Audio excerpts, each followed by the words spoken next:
Pay close attention. What you're about to see is Bible prophecy being fulfilled.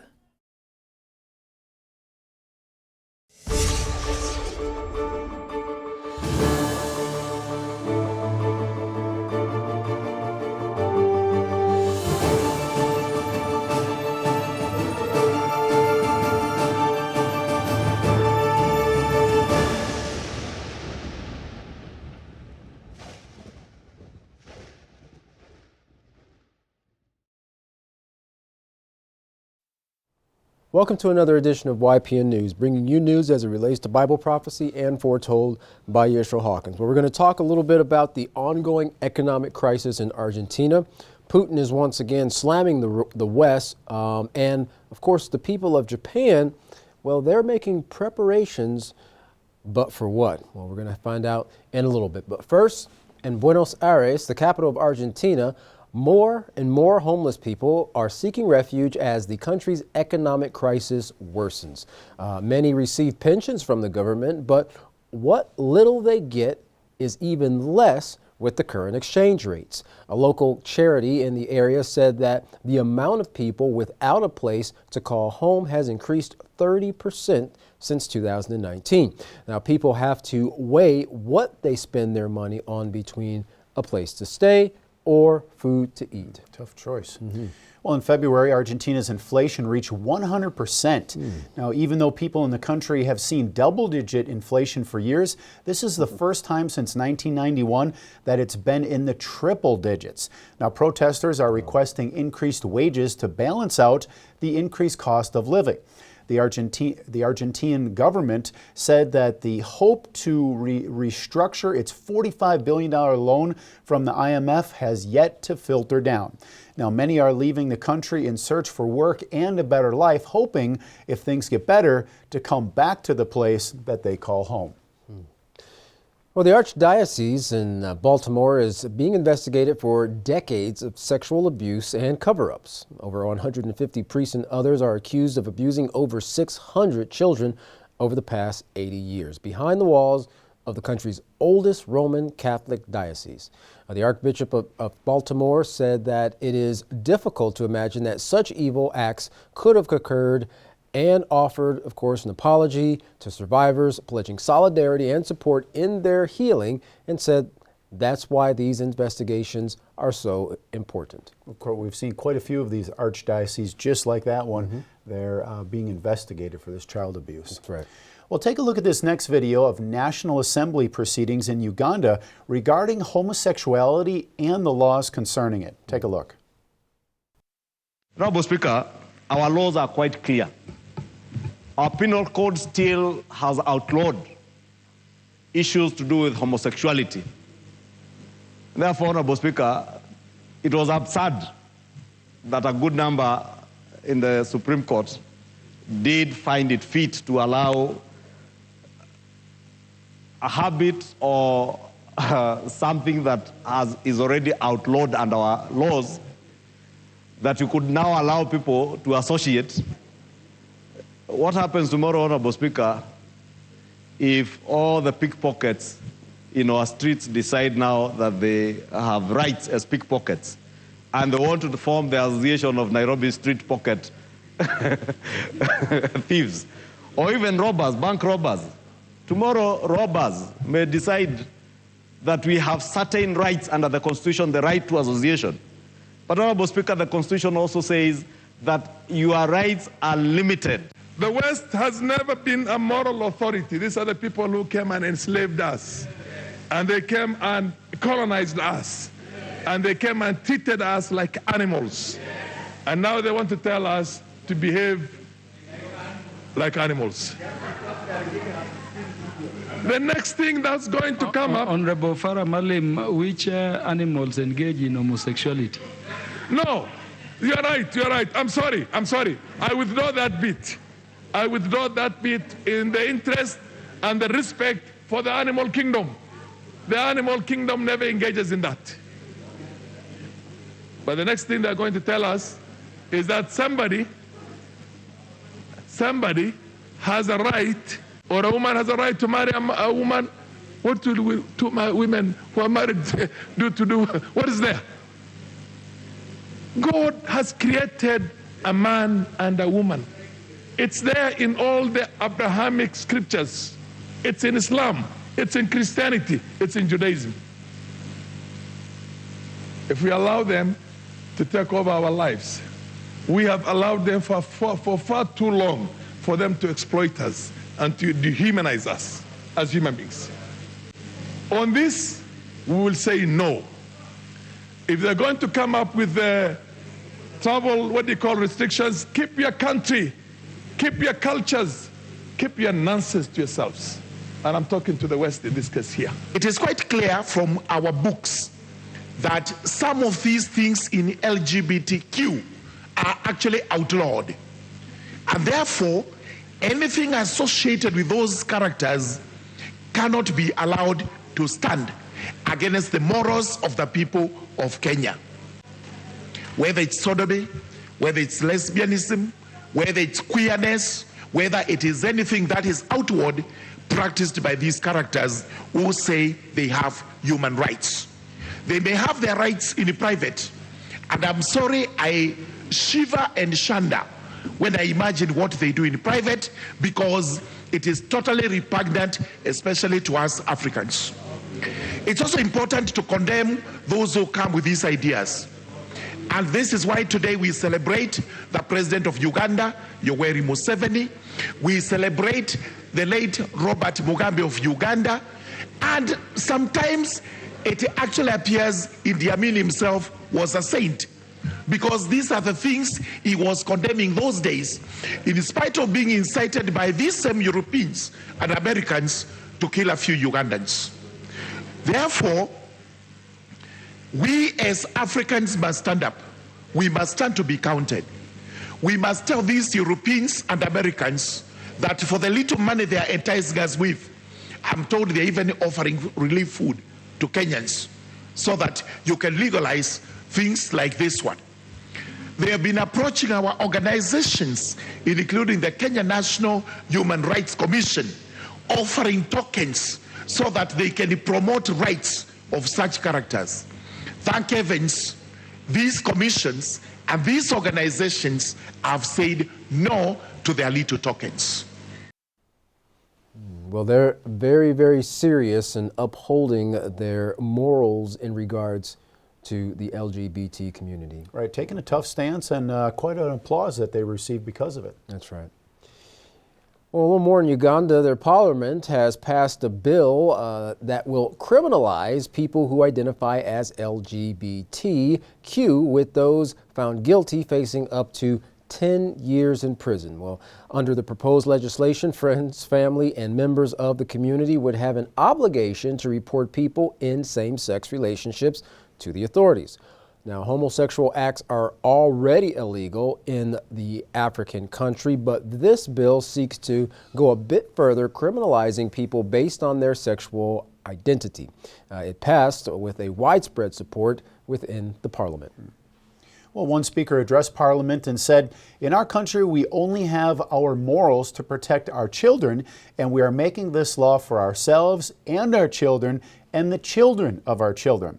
And once this passes, I can tell you, Madam Speaker, we are going to reinforce law enforcement to make sure that homosexuals have no space in Uganda." Now, that was a statement that was met with applause and cheers by those in attendance there in the Parliament. Well, just a little north of Uganda, a leader of the Catholic Church, Pope Francis, spoke concerning homosexuality in an interview with Associated Press. In the interview, he called laws criminalizing homosexuality fundamentally unjust and said that we are all children of God and God loves us as we are and the strength with which we fight for our dignity. Well, being homosexual, he said, is not a crime. It's not a crime, but it is a sin. And we first have to distinguish a sin from a crime. But a sin is also the lack of charity with one another. Well, it doesn't seem like you really distinguish a sin from a crime. Right, and unlike the Uganda Parliament, who made it very plain, their stance, the Pope, he was not real straightforward. That's true.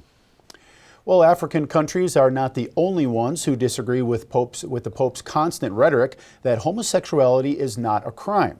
Well, Russian President Vladimir Putin has been fighting against the LGBTQ lifestyle for a long time and has put laws in place to discourage the behaviors. Now, in a recent speech, President Putin criticized the Western world for destroying family values found in the scriptures, as well as claiming pedophilia is the new norm in Western countries. Now, he also said it is a monstrous thing to teach children that they can change their gender. So please take a look at these two videos for yourself. Но они также не могут не отдавать себе отчет в том, что победить Россию на поле боя невозможно. Поэтому ведут против нас все более агрессивные информационные атаки. Целью выбирают прежде всего, конечно, молодых людей, молодые поколения. И здесь опять лгут постоянно. Извращают исторические факты, не прекращают нападки на нашу культуру, на русскую православную церковь, другие традиционные религиозные организации нашей страны. Посмотрите, что они делают со своими собственными народами. Разрушение семьи, культурной и национальной идентичности, извращение, издевательство над детьми вплоть до педофилии объявляются нормой их жизни. Священнослужителей, священников принуждают благословлять однополые браки. Да Бог с ними, пускай что хотят, то и делают. Что здесь хочется сказать? Взрослые люди имеют право жить, как хотят. Мы к этому так и относились в России, и всегда к этому будем так относиться. Никто в частную жизнь не вторгается, и мы не собираемся этого делать. Но хочется им сказать, но посмотрите, извините меня, священное писание, главные книги всех других мировых религий. Там все сказано. В том числе то, что семья – это союз мужчины и женщины. Но и эти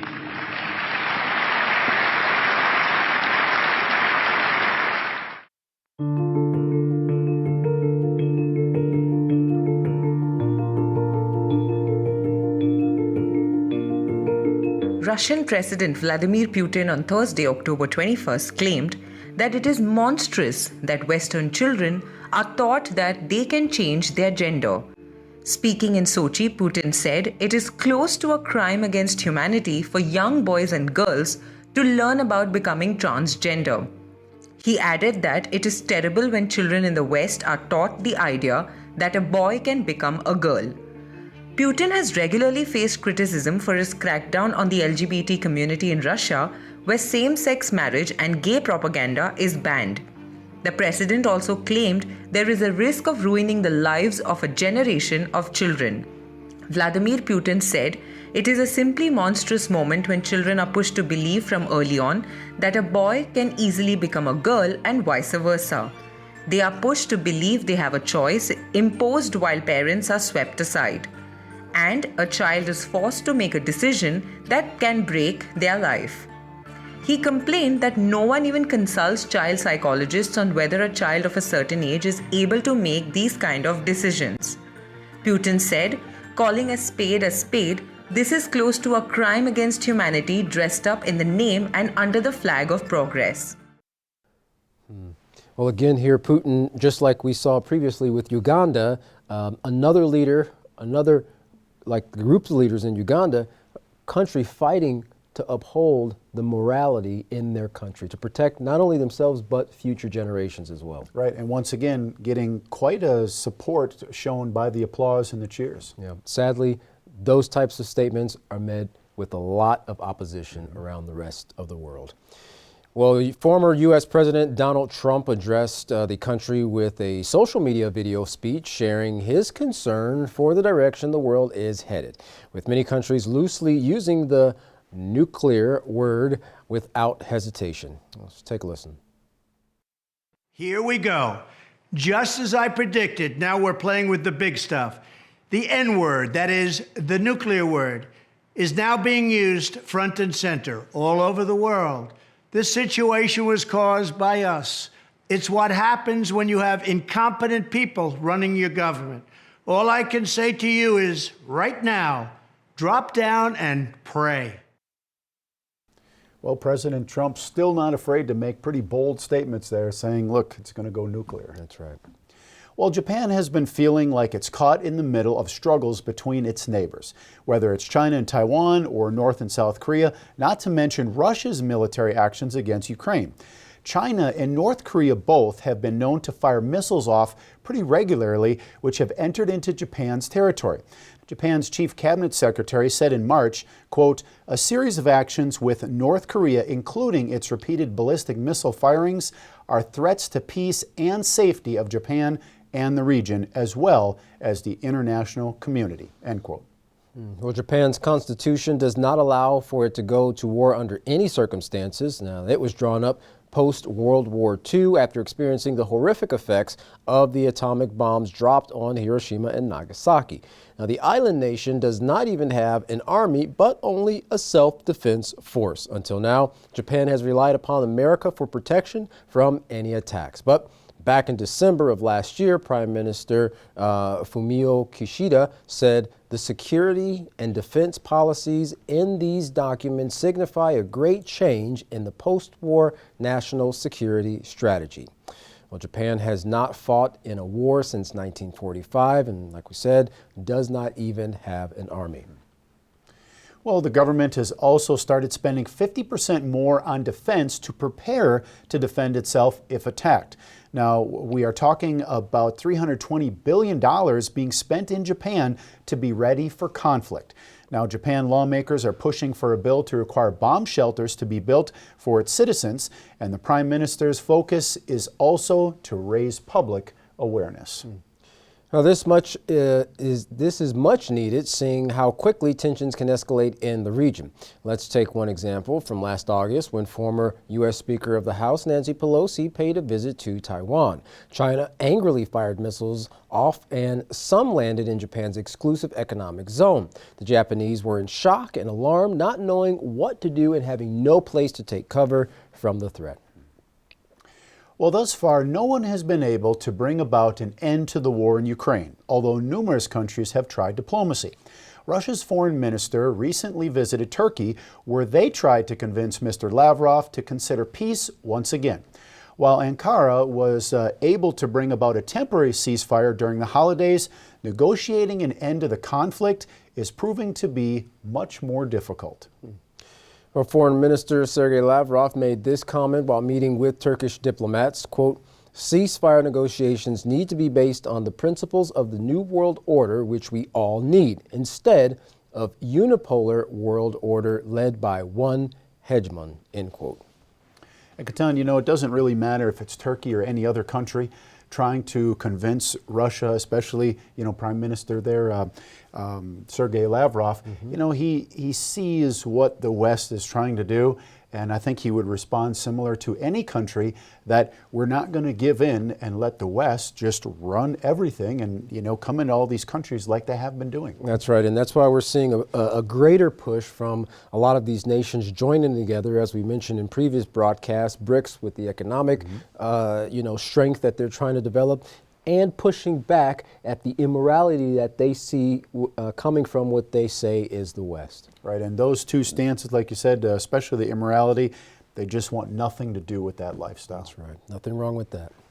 Well, if you'd like to learn more about these stories, contact the House of Yahweh. And when you do, don't forget to request your free copy of the monthly newsletter and Prophetic Word magazine. Here's how. To contact the House of Yahweh, you can write them at the House of Yahweh, P.O. Box 2498, Abilene, Texas 79604. You can call them at 1-800-613-9494. Visit them on any of their websites by going to Yahweh.com, YisraelHawkins.com, and Yahweh'sBranch.com. You can visit our website by going to YPNnews.com. You can email the House of Yahweh at info@Yahweh.com. And for all calls outside the United States, please dial the number on your screen. And again, don't forget to aid you in your study of the Scriptures, the free online programs, the Yisrael Says and Ask Yisrael programs. You can find those by going to YisraelSays.com and AskYisrael.com. Well, don't go anywhere. Up next is another classic message from Yisrael Hawkins. From all of us here at YPN News, I'm Jeffrey Heimerman. And I'm Katan Alexander. Thanks for watching.